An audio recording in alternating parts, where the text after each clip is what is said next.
Той започва кариерата си като спортен журналист.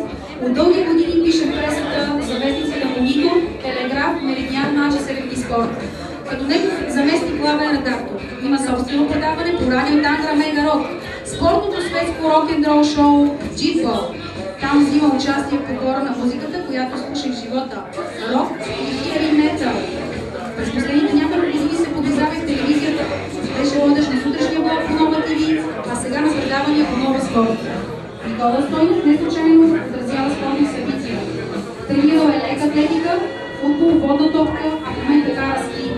Ходи на планина, на море, обича да пътува и чете, а когато не е със семейството си, се вижда на чаша с приятели.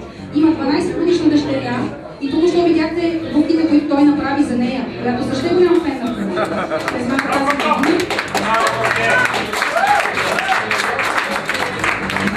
март тази година Коко беше водещ на официалното представяне на новите екипи Пума на националния отбор на България в футбол.